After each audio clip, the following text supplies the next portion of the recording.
Give me all the evidence, or I give you to the police. Your choice. The USB drive sat in my locker like a dead rat. I've been working the graveyard shift at Memorial Hospital for 8 years, fixing boilers and replacing fluorescent bulbs while decent people slept. The maintenance crew gets invisible after midnight. We're just shadows moving through hallways, keeping the machinery humming. Nobody notices us, which suits me fine. But somebody had noticed me enough to slip that drive into locker 47. I held it up to the dim light, checking for scratches or manufacturer marks. Generic black plastic, no labels. Could have been anything. Software update, training video, some supervisor's idea of efficiency improvement. But my gut said otherwise. In 8 years, nobody had left me so much as a sticky note in that locker. The break room was empty except for Janet from housekeeping, asleep in a corner chair. I plugged the drive into the ancient desktop we used for work orders and waited for it to load. The video opened without sound at first. Low-resolution, shaky camera work. A motel room with faded wallpaper and a bedspread I'd seen before but couldn't place. Then I saw her, Melissa, my wife of 15 years, mother of our 2 kids, partially undressed with a man I'd never seen before. The audio kicked in. Grunting, whispered words I won't repeat. But it was definitely her voice, her laugh, her way of tucking hair behind her ear when she was nervous or excited. The video stopped. Text appeared on screen. I know about the others too. 5 more just like this one.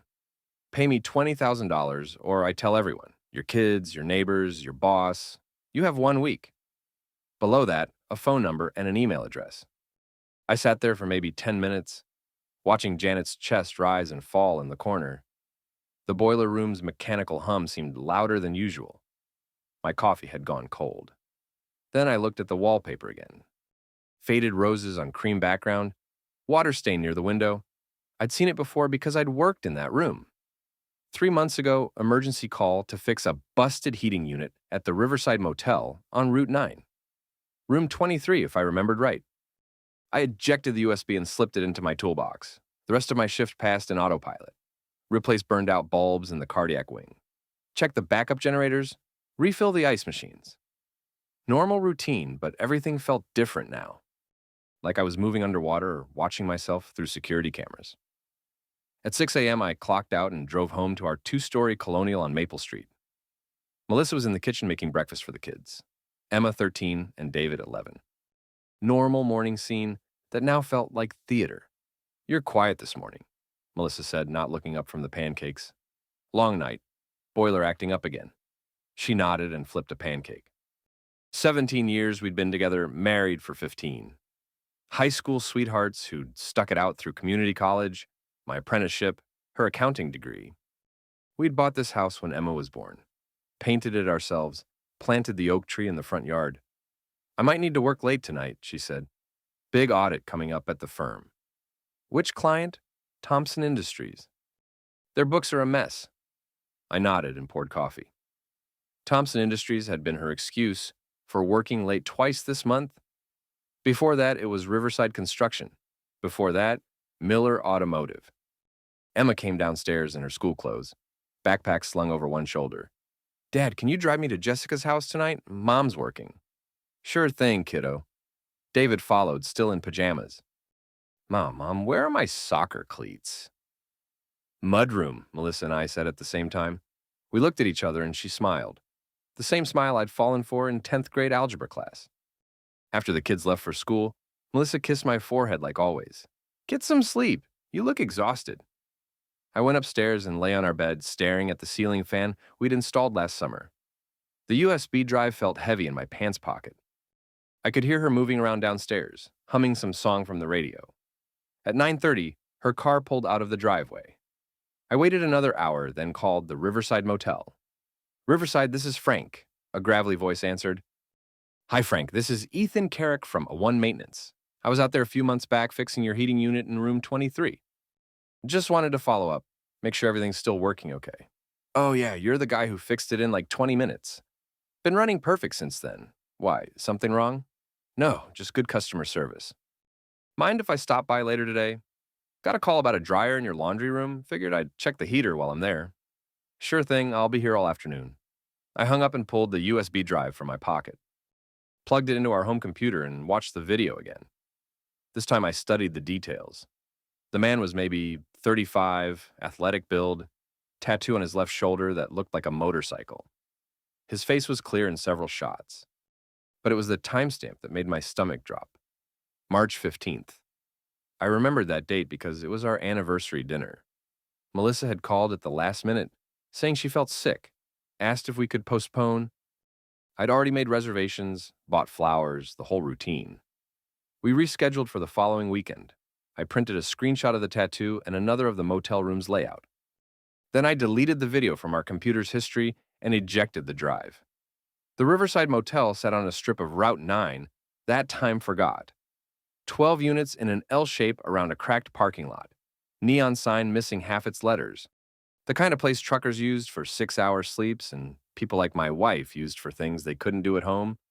Frank turned out to be a thin man in his 60s, with oil-stained fingers and the permanently skeptical expression of someone who'd been running a roadside motel for 30 years. "Dryer's in here," he said, leading me to a closet-sized laundry room behind the office. "Been making weird noises." I opened the dryer and immediately saw the problem. Loose belt, 15-minute fix. But that wasn't why I was there. "Frank, you keep guest logs, right? For insurance purposes?" "Sure do. Why?" "Had a customer claim he left something valuable in one of your rooms back in March. Room 23, I think. Wanted to see if you could check who was registered that night." Frank shrugged and pulled out a worn ledger book. "March, you said? What date?" 15th. He flipped through pages with practiced ease. "Room 23, March 15th. Yeah, here it is. Kyle Brandt, paid cash for 6 hours. Left his phone number in case we found anything." "He a regular?" "Brandt? Yeah, comes in maybe once a month. Always room 23, always pays cash. Quiet guy, no trouble." I finished the dryer repair while Frank went back to his desk. Before leaving, I asked to use the bathroom. Instead, I walked the motel's perimeter, noting camera angles and sightlines. Only one security camera pointed at the parking lot. Room 23 was in the back corner, mostly hidden from view. Perfect spot for privacy. That evening, I drove Emma to her friend's house like promised. Normal dad routine. Reminded her about homework, told her to call when she needed pickup. She hugged me goodbye and ran up to Jessica's front door. On the drive home, I detoured past Kyle Brandt's address. Phone book had listed 3K. Brandts in the county. 2 were women. The third lived in a duplex near the river, on the rough side of town where the paint peeled and the yards grew weeds instead of grass. His place was dark, but a motorcycle sat in the driveway. Harley Davidson with custom paint job and enough chrome to blind a pilot. I was about to drive away when another car pulled in behind the bike. Melissa's Honda Accord. I parked 3 blocks away and walked back through the shadows between streetlights. Kyle's duplex shared a wall with an identical unit, both of them sliding toward decay. His half had a sagging front porch and windows covered with bed sheets instead of curtains. Through a gap in the sheets, I could see movement inside. 2 figures, one of them definitely Melissa, based on her silhouette and the way she moved her hands when she talked. The smart move would have been to drive away. Call a lawyer in the morning, file for divorce with video evidence, split everything 50-50 and move on with my life. Clean, simple, legally bulletproof.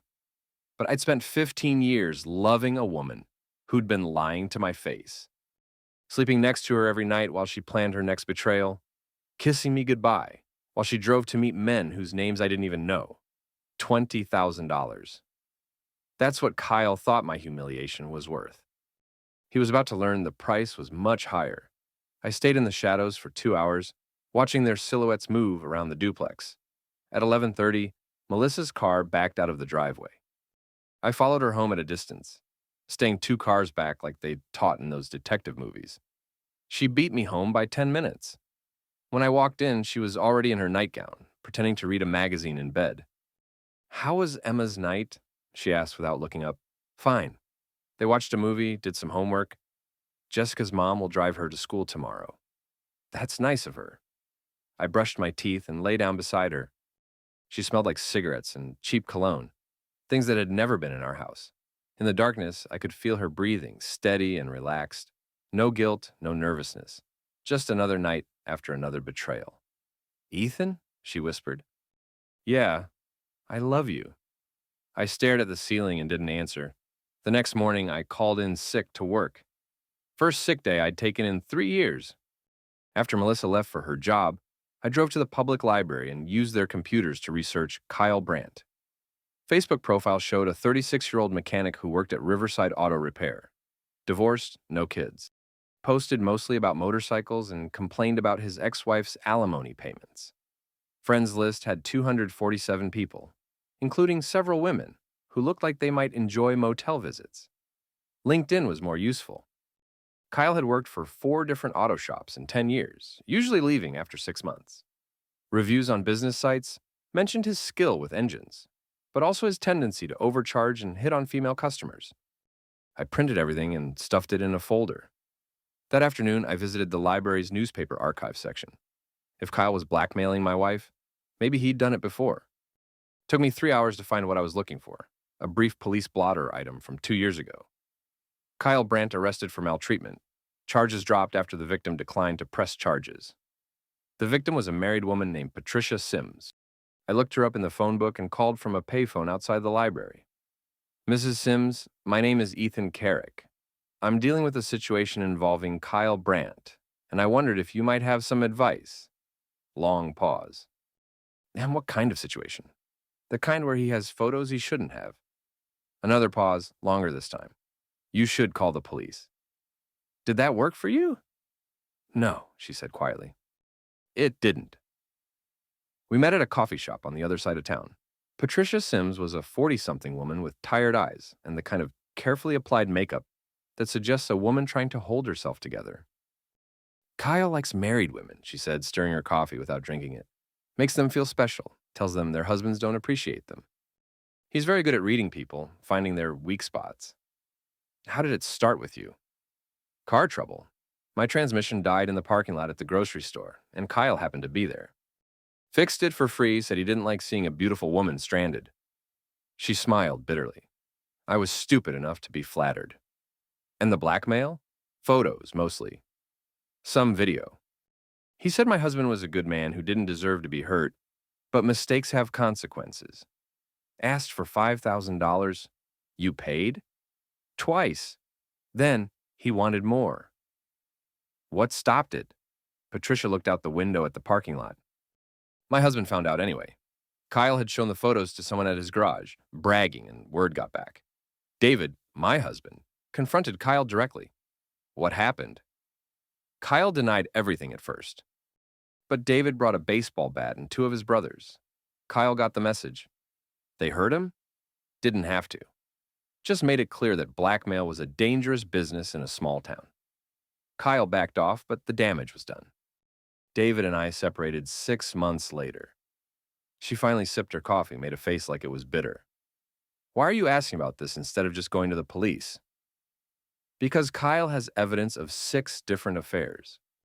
My wife doesn't know I know yet. I want to understand what I'm dealing with before I make any moves. 6? Patricia's eyes widened. Jesus, he's gotten busier since my time. You think there are others like you? Other women he's targeted? Probably. Kyle's not smart enough for a real job, but he's cunning. This is easier money than fixing transmissions. I thanked her and left, driving home with a clearer picture of what I was facing. Kyle wasn't just some random guy who'd happened to cross my wife. He was running a systematic operation, targeting married women and documenting everything for leverage. That evening, Melissa worked late again. I used the time to search our house for clues I'd missed. In her jewelry box, I found receipts for restaurants I'd never been to. In her car, I discovered a second phone charger that didn't match any device we owned. But the real discovery came from our joint checking account. Online banking showed regular cash withdrawals over the past year, always the same amount, $200, always on the same day of each month. Money I'd assumed was for groceries or household expenses. I printed 6 months of statements and highlighted the pattern. Melissa was paying Kyle $200 monthly. Had been for over a year, which meant this wasn't just blackmail. It was a subscription service. That night, I lay awake listening to Melissa breathe beside me. She was sleeping peacefully, no sign of the stress that should come with maintaining 6 different relationships while paying blackmail money to a small-time crook. Tomorrow, I'd find out who the other 5 men were, and then I'd decide what to do about it. The Riverside Motel's guest log went back 18 months. Frank didn't ask questions when I offered to replace his security camera for free. Told him the old one looked like it might fail soon, and nobody wants insurance problems. While installing the new camera, I memorized names from the log. Kyle Brandt appeared every few weeks, always room 23, but other names showed patterns too. Same men, same frequency, usually different rooms. Ronnie Hale, Dean Collier, Brent Ralston, Victor Shaw, Joel Barris. 5 names plus Kyle made 6. Just like the blackmail message promised. I spent a week tracking them down. Ronnie Hale worked at Parker's Auto Auction on Industrial Drive. Dean Collier was easy. He'd worked with Melissa at her first accounting job before she moved to Peterson and Associates. Brent Ralston took longer to find, but his high school reunion photo was on Facebook, tagged with Melissa and 30 other classmates from the class of '06. Victor Shaw lived 3 streets over from us, in the neighborhood where the houses were bigger, but the marriages apparently weren't stronger. Joel Barris ran a small gym downtown, the kind of place where middle-aged people went to feel young again. Each name got its own file folder. Each folder got surveillance photos, work schedules, and personal details gathered from social media and public records. Ronnie was divorced, lived alone, in an apartment above the auction house. Dean was married with 2 kids, coached Little League on weekends. Brent was single, worked in pharmaceutical sales. Victor was going through a messy divorce, fighting over custody of twin daughters. Joel was married but separated, living in a studio apartment behind his gym. They were ordinary men leading ordinary lives, connected only by their connection to my wife. On Thursday night, Melissa announced she'd be working late Friday and Saturday, weekend audit for a new client.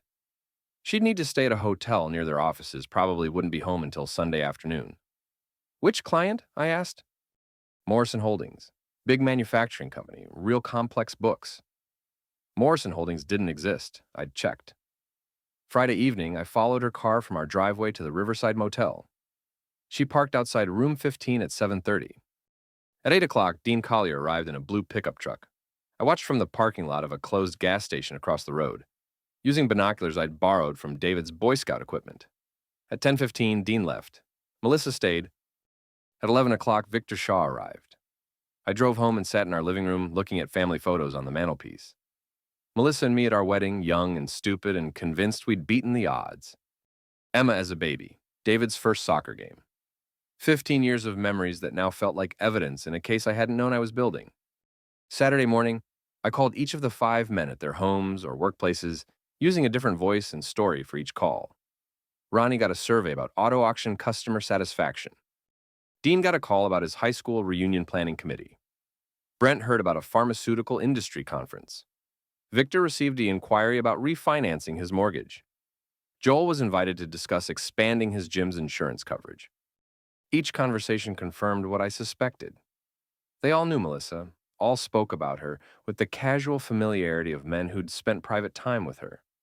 But none of them mentioned Kyle. Saturday afternoon, I visited Parker's Auto Auction during their public sale. Hundreds of cars lined up in rows, bidders walking around checking engines and kicking tires. Ronnie was easy to spot, tall guy with graying hair, wearing the kind of Western shirt that suggests a man trying to look younger than his years. I positioned myself near a '98 Camaro he was inspecting and struck up a conversation about muscle cars.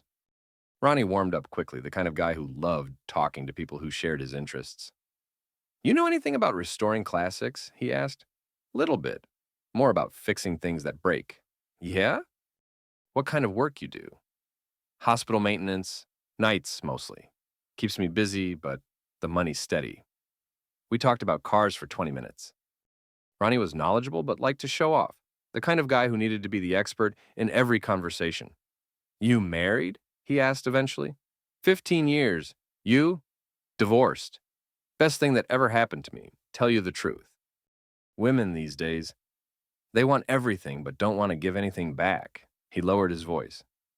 "I got a lady friend now, married lady, and she appreciates a man who knows how to treat her right.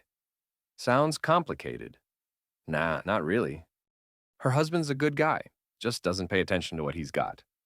Works nights, never around. She gets lonely, I help her feel appreciated, everybody wins. Her husband doesn't mind? Ronnie laughed. What he doesn't know won't hurt him. Besides, some guys got it coming. You ignore a woman like Melissa, you deserve what you get. The name hit me like cold water, but I kept my expression neutral. Melissa, huh? Pretty name. Pretty woman. Real pretty? Smart too, handles books for some big companies. But her husband, Guy, works at the hospital. Treats her like a roommate instead of a wife. That's rough. Yeah, well, that's what happens when you get comfortable. Take your woman for granted, somebody else will appreciate her.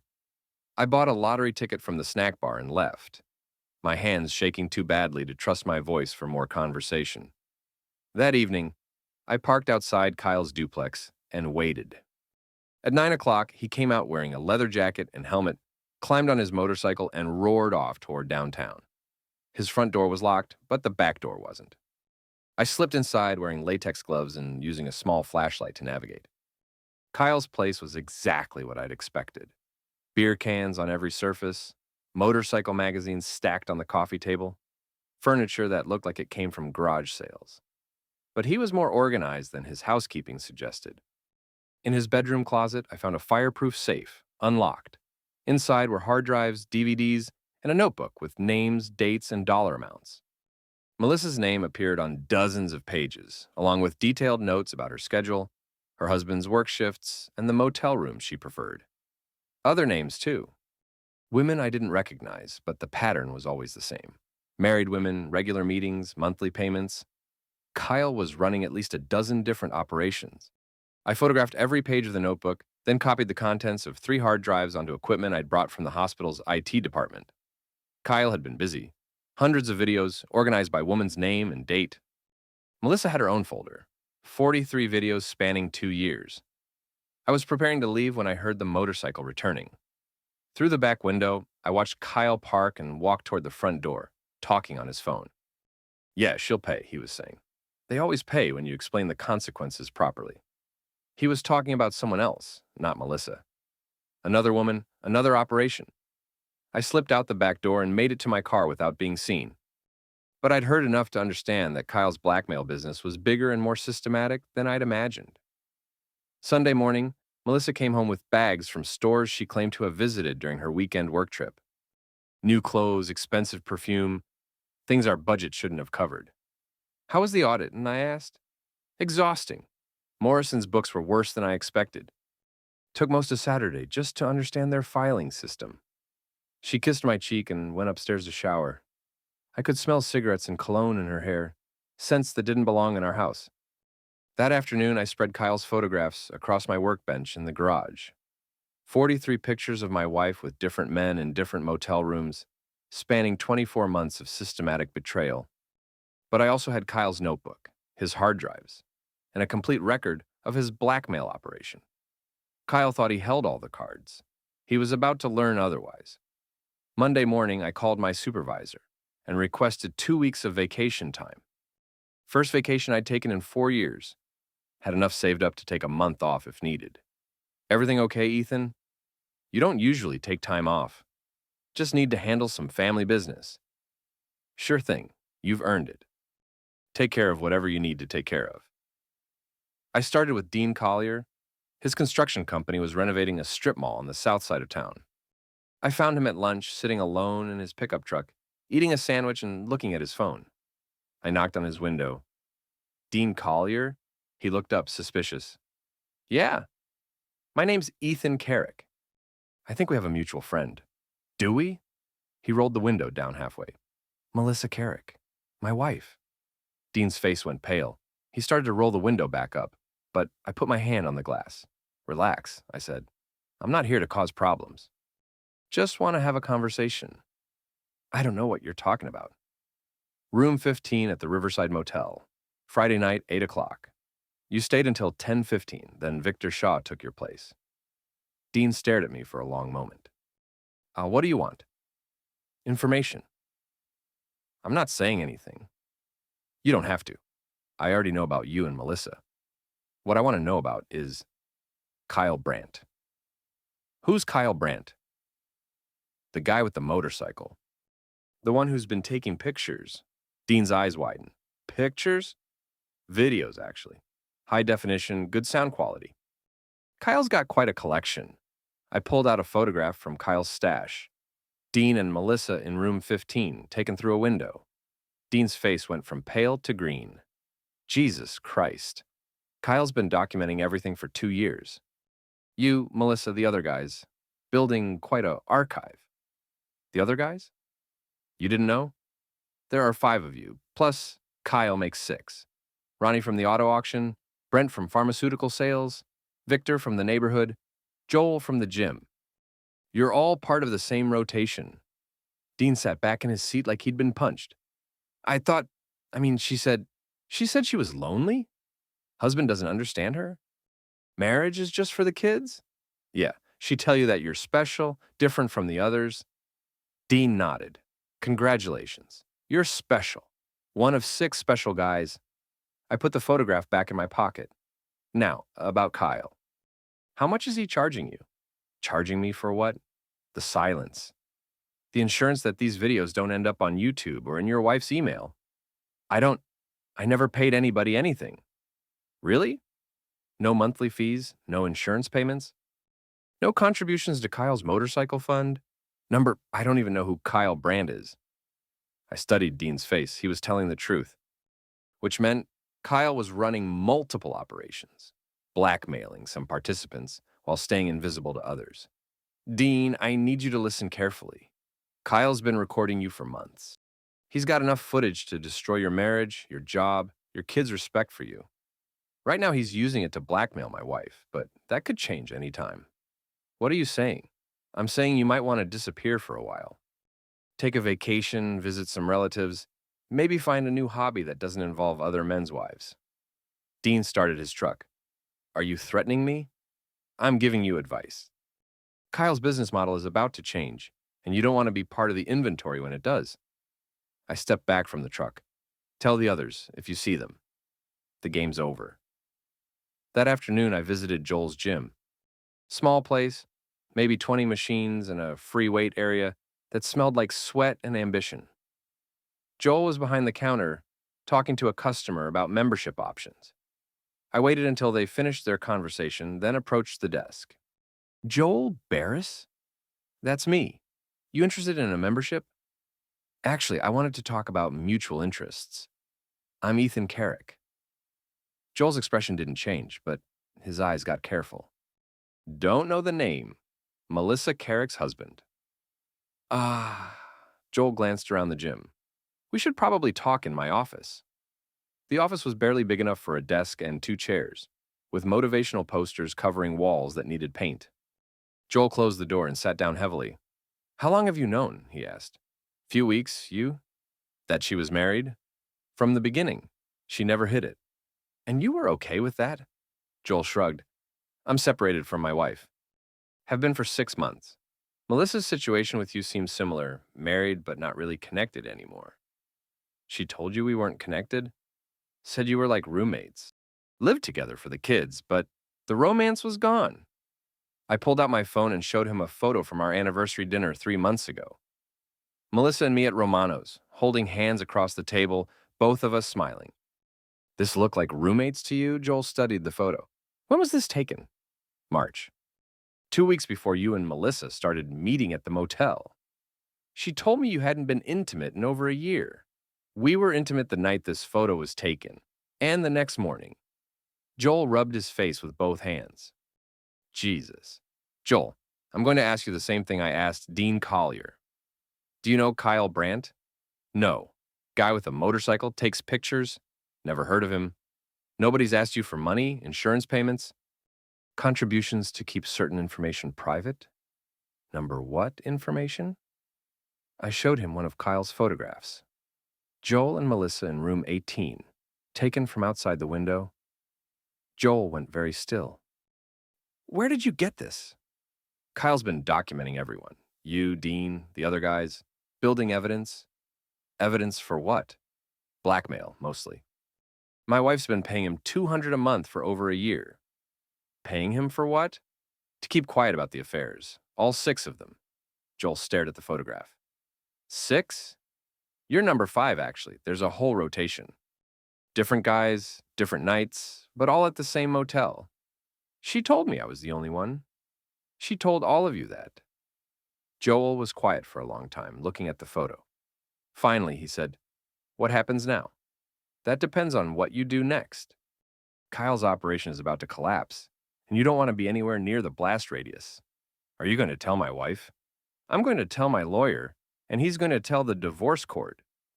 What happens to your marriage is between you and your conscience." I stood up to leave. "Joel, take some advice from somebody who's been where you are. Find a hobby that doesn't involve lying to people you're supposed to love."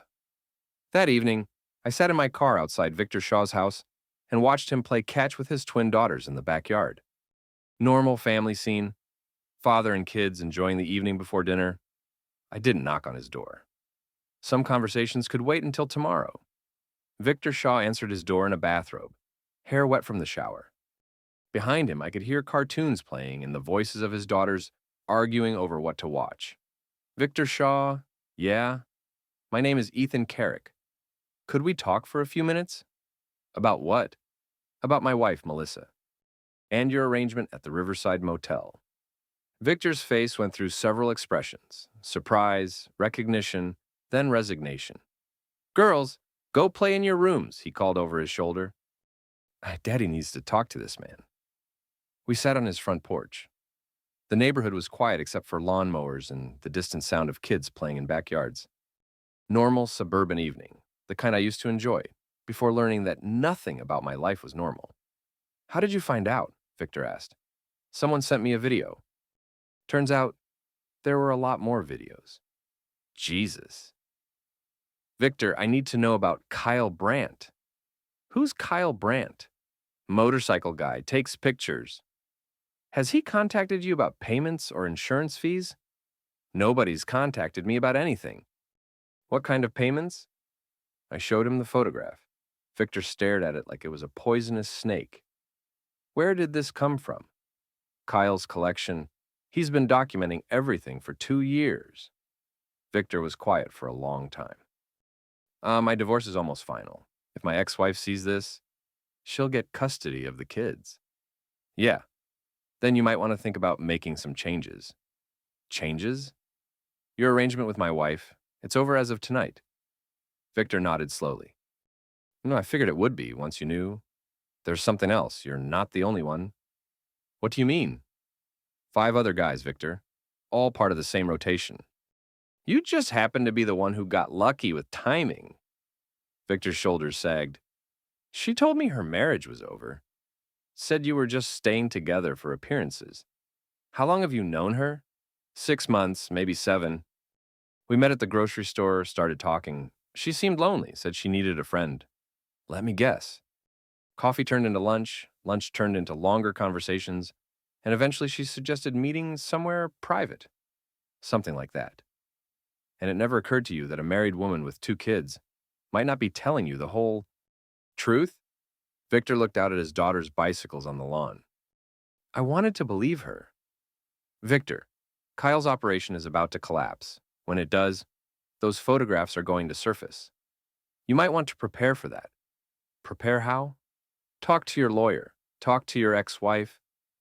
Get ahead of it instead of letting it surprise you. I stood up to leave. And Victor? Find a different way to handle your loneliness, one that doesn't involve somebody else's family. The next morning, I called Kyle's number. Yeah. His voice was rough, like he'd been sleeping. This is Ethan Carrick. Long pause. Who? Melissa's husband. We need to talk. I don't know what you're talking about. Room 23 at the Riverside Motel. Videos, photographs, monthly payments. Ring any bells? Silence. Kyle, I know about your little business. I know about the videos, the notebook, the hard drives.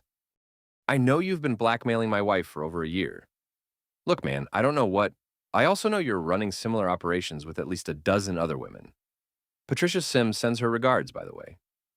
Another pause, longer this time. Now, what do you want? Face-to-face conversation.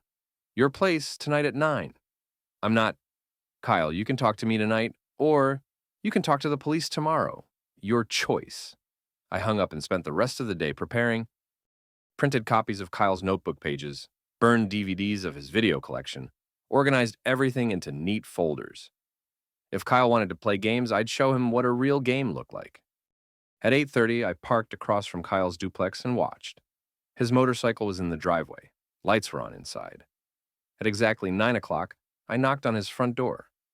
Kyle answered wearing jeans and a t-shirt that had seen better years. Up close, he was smaller than he'd looked in the videos, maybe 5'8", thin build, the kind of guy who relied on attitude instead of size. You alone? He asked. Just me. He stepped back and let me in. The duplex smelled like cigarettes and motor oil. Empty beer bottles covered most surfaces, and motorcycle parts were scattered across the coffee table. Nice place, I said. So, what do you want, Carrick? I want to understand your business model. Kyle sat down on a couch that looked like it had been rescued from a dumpster. I don't know what you're talking about. I pulled out one of his photographs, Melissa and Dean in room 15. Kyle's eyes widened. Where did you get that? Your bedroom closet. Nice safe, by the way. You should probably keep it locked. You broke into my house? Your back door was open. Careless security for someone in your line of work. I sat down across from him and opened the folder. Kyle, I've spent a week studying your operation. Very impressive, really. Systematic approach, good documentation, multiple revenue streams. You've got real entrepreneurial spirit. I don't know what... 12 women, Kyle. 12 married women, all paying you monthly fees to keep their secrets safe. Average take is what, $2,000 a month? Not bad for someone who barely finished high school. Kyle's jaw tightened. Yeah, you don't know anything. I know Patricia Sims paid you $5,000 before her husband found out. I know Janet Morrison is still paying $300 a month, even though her affair ended 6 months ago. I know you've got videos of Linda Peterson that could destroy her husband's political campaign. Each name hit Kyle like a physical blow. He was starting to understand that I'd done more than just break into his house. What do you want? He asked again. I want to make you an offer. What kind of offer? I pulled out a cashier's check for $20,000. Kyle's eyes locked onto it. This is what you asked for originally. $20,000 to keep quiet about my wife's affairs. Yeah? I'm willing to pay it, but I want something in return. What? Everything.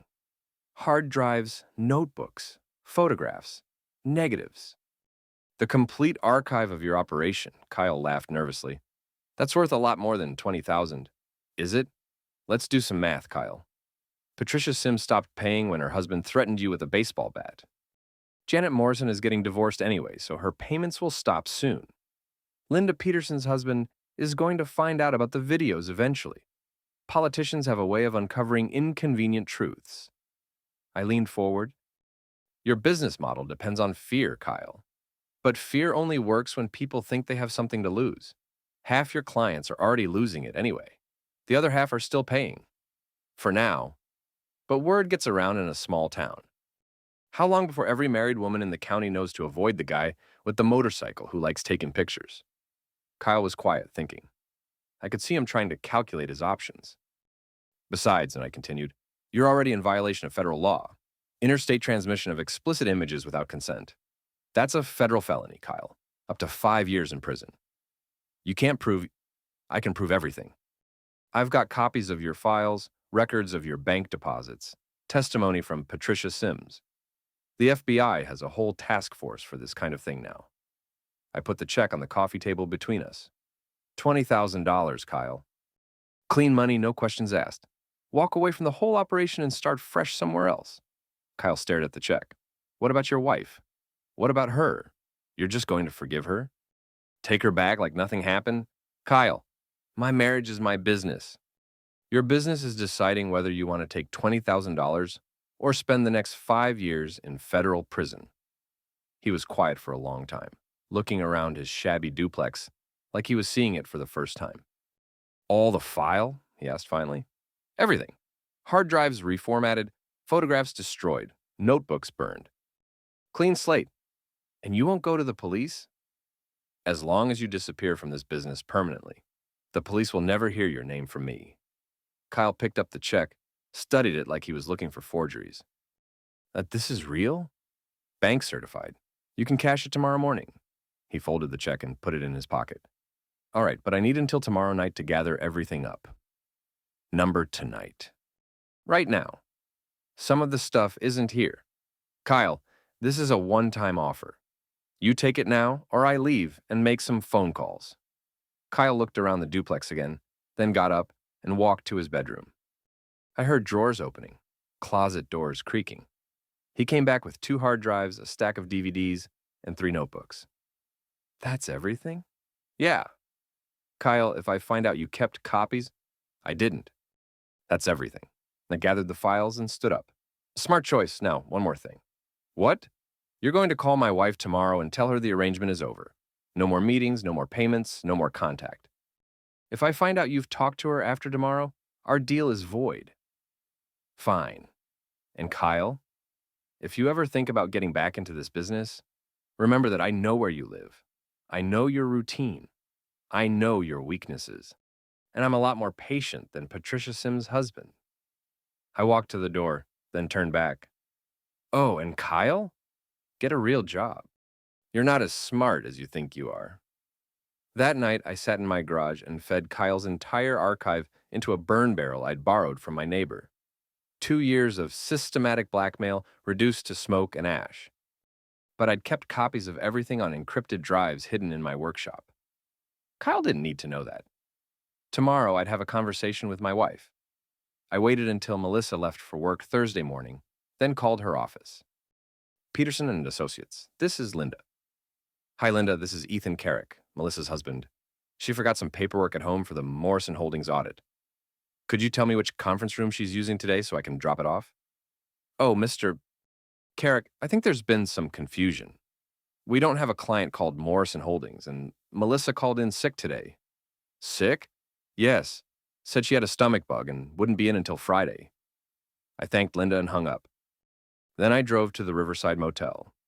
Melissa's car was parked outside room 23. Kyle's motorcycle wasn't there, but a blue pickup truck sat in the space where he usually parked. Dean Collier's truck. I called the motel office. Frank, this is Ethan from A1 Maintenance. I'm outside your place, and the security camera I installed last week looks like it might be malfunctioning. Mind if I take a look? Sure thing, Ethan. You need to get inside the office. Nah, just need to check the wiring from outside. I spent 20 minutes pretending to examine the camera while watching room 23. At 11:30, Dean came out looking nervous and agitated. He got in his truck and drove away without looking around. At noon, Melissa emerged. She walked to her car slowly, checking her phone. Before she could drive away, I stepped out from behind the motel office. No, Melissa. She froze with her hand on the car door handle. For a moment, neither of us spoke. Ethan, what are you doing here? Same thing you're doing, apparently. Though I'm just visiting. She looked around the parking lot like she was expecting someone else to appear. I can explain. Can you? That would be something new. Let's not do this here. Why not? This seems like the perfect place. Very appropriate setting. Melissa got into her car. We'll talk at home. No, we'll talk now. I walked around to the passenger side and got in. Melissa stared straight ahead, gripping the steering wheel. How long have you known? She asked. About Kyle? 2 weeks. About the others. About a week. Others? Come on, Melissa. Don't insult what's left of my intelligence. She was quiet for a long time. What do you want? I want to understand why. Ethan. 15 years, Melissa.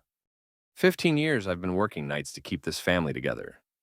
Fixing broken things so you could have a nice house, so the kids could have everything they needed. And while I was doing that, you were here. It's not that simple. Then explain it to me. Make it simple. Melissa finally looked at me. Her eyes were red, but I couldn't tell if it was from crying or lack of sleep. I felt invisible, she said. You'd come home from work exhausted, go to sleep while I was getting the kids ready for school. Wake up when I was getting home from work. We'd have maybe an hour together on weekends before you had to leave again. So you decided to find 6 men to help you feel visible. It wasn't like that. What was it like? It was, I don't know.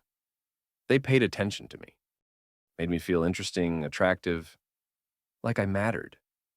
You matter to me. Do I?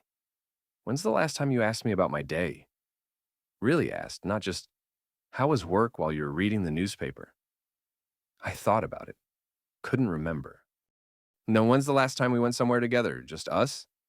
No kids, no errands, just because we wanted to spend time together? Again, I couldn't remember. I'm not making excuses, Melissa continued. What I did was wrong. But Ethan, we've been living like roommates for years. You know it, I know it. The kids probably know it too. So instead of talking to me about it, you decided to sleep with half the county. It wasn't half the county. 6 men, Melissa. 6. That I know about. She winced. Kyle told you? Kyle told me a lot of things. Like how you've been paying him $200 a month to keep quiet about your hobbies. He was blackmailing me. I know. Question is, why didn't you come to me? Why didn't you tell me someone was threatening our family? Melissa laughed bitterly. What would you have done? Called the police? Had me arrested too? I would have protected you. Would you? Or would you have used it as an excuse to finally leave? Is that what you think of me? I think you've been looking for a way out of this marriage for years, just like I have. We're both too scared to admit it. We sat in the car for another 10 minutes, not talking. The Riverside Motel's noon sun made everything look shabby and desperate. A few cars in the parking lot, other people conducting business they couldn't conduct at home. What happens now? Melissa asked finally. Now you go home and pack some things. Stay with your sister for a few days while I figure out how to explain this to the kids. Ethan, I've already called a lawyer, Melissa. Filed for divorce yesterday morning. She nodded like she'd been expecting it. Well, what about custody? We'll work something out. The kids need both parents, even if their parents can't stand each other. I never meant for it to go this far. Which part? The affairs or the blackmail? Any of it? I opened the car door. Melissa, for what it's worth, you were right about one thing. We have been living like roommates. But the difference is, when I realized our marriage was in trouble, I thought about working on it. You thought about working around it. I got out and walked to my truck. Melissa sat in her car for a few more minutes, then drove away. That evening, I sat Emma and David down in the living room for the conversation I'd been dreading. Hey, kids, your mom and I need to tell you something important. Emma looked up from her homework. Are you getting divorced? The question caught me off guard. Why would you ask that? Because you barely talk to each other anymore. And Mom's been acting weird for months. David, always the more practical one, asked, Where will we live? You'll live here with me most of the time. Your mom will get her own place, and you'll stay with her some weekends. Why can't Mom live here too? David asked. Because sometimes grown-ups make mistakes that can't be fixed, buddy. Your mom and I both made mistakes, and now we need to live separately. Emma, who was 13 and understood more than she let on, asked, What kind of mistakes? The kind that hurt people we're supposed to love. Did Mom hurt you? Yes. Did you hurt Mom? I thought about it. Yes, in different ways, but yes. Emma nodded like that made sense to her. Will you still be friends? We'll always be your parents, sweetheart. That never changes. But no, we probably won't be friends. David was quiet for a long time. Finally, he said, Can we still have our treehouse? Of course, buddy. Nothing about the house changes. This is still your home. 2 weeks later, I was back at work on the night shift. Same routine, same boiler room, same invisible maintenance schedule. But everything felt different. The divorce was proceeding smoothly. Melissa hadn't contested any of my terms, custody, house, assets. Her lawyer said she just wanted it over with. Kyle had left town the day after our conversation. Ronnie from the auto auction told anyone who'd listen that Kyle had come into some money and moved to Florida. Dean was back with his wife, going to marriage counseling. Victor had lost custody of his daughters, but was working on rebuilding their relationship. Joel closed his gym and took a job at a fitness center in the next county. Brent, the pharmaceutical salesman, had simply disappeared from Melissa's life without explanation. On a Thursday night in November, I was replacing burned-out bulbs in the cardiac wing when I ran into Dr. Patricia Sims. She was working late, reviewing patient files at the nurse's station. Ethan? I thought that was you. Doctors, simulations, how are you doing? Better, actually. Much better. She smiled, and it was the first genuine smile I'd seen from her. I heard you and your wife separated. Divorced, actually. Finalized last week. I'm sorry. Don't be. Sometimes things need to end before they can get better. Patricia nodded. Kyle Brandt left town, I heard. Yeah. Somebody convinced him to find a new line of work. Somebody? Just a concerned citizen who didn't like his business practices. We talked for a few more minutes, then I continued my rounds. At the end of my shift, I found a note in my locker. Thank you. P.S. Saturday afternoon, I was raking leaves in the backyard when Emma came outside. Dad? Yeah, kiddo? Are you okay? Like, really okay? I stopped raking and looked at her. 13 years old, but sometimes she seemed older than me. I'm getting there. Mom called. She wanted to know if she could take us to dinner next weekend. What did you tell her? That I'd ask you. Do you want to have dinner with your mom? Emma thought about it. Yeah, but not at a restaurant. Here, maybe. Like a family dinner. Why here? Because this is home. And maybe if we're all here together, it won't feel so broken. I resumed raking, thinking about family dinners and broken things and whether some damage could ever really be repaired. Emma. Yeah? Ask your mom if she knows how to cook anything besides pancakes. Emma grinned. She's been taking cooking classes. Really? Yeah. She says she's learning to do things different now. That evening, I sat on the front porch, watching David play basketball with the neighbor kids. Normal Saturday evening in a normal neighborhood. The kind of scene I'd taken for granted for 15 years. My phone buzzed. Text message from a number I didn't recognize. This is Kyle. Wanted you to know I'm doing good down here. Got a job at a marina, fixing boat engines. Honest work. Thanks for the second chance. I deleted the message without responding. Monday morning, I was back in the boiler room when my supervisor found me. Ethan, got a minute? Sure, Bill. What's up? How would you feel about moving to day shift? Henderson's retiring next month, and we need someone reliable to supervise the maintenance crew. Day shift. Better pay, better hours. You'd be home for dinner every night. I thought about Emma's question, about family dinners and broken things and second chances. Yeah, Bill, I think I'd like that. 3 months later, Melissa came to dinner at the house on Maple Street.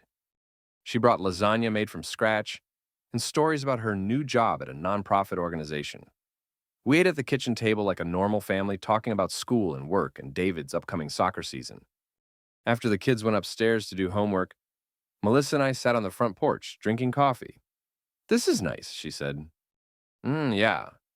I miss this house. It's still here. I miss the kids. You see them every weekend? I miss you. I didn't answer that one. Ethan, I know I can't undo what I did, but I want you to know that I'm different now. Therapy, medication, real changes. I understand why I made those choices, and I'm working to make sure I never make them again. Good for you. Is there any chance, someday, that we could try again? I looked out at the oak tree we'd planted when Emma was born. 15 years of growth, seasons of change, roots deep enough to survive almost anything. I don't know, Melissa. I honestly don't know. But you're not saying no. I'm not saying anything. I'm just trying to figure out how to be a good father and maybe, eventually, a good man again. Melissa nodded. That's enough for now. A year later, I was promoted to facility manager. Day shift, regular hours. Home for dinner every night. Emma made honor roll. David scored the winning goal in the championship game. Melissa and I had dinner together once a month, always at the house, always with the kids. We were learning to be friends again, slowly, carefully, like two people who'd forgotten how to trust but remembered why they'd wanted to try. Some things stay broken, some things heal stronger than before. I still work nights sometimes when emergencies call, but now when I walk through those dark hospital corridors, I'm not invisible anymore. I'm just a man who learned that the hardest repairs are the ones you do on yourself. And sometimes, if you're patient enough and careful enough, you can fix things that everybody else has given up for dead.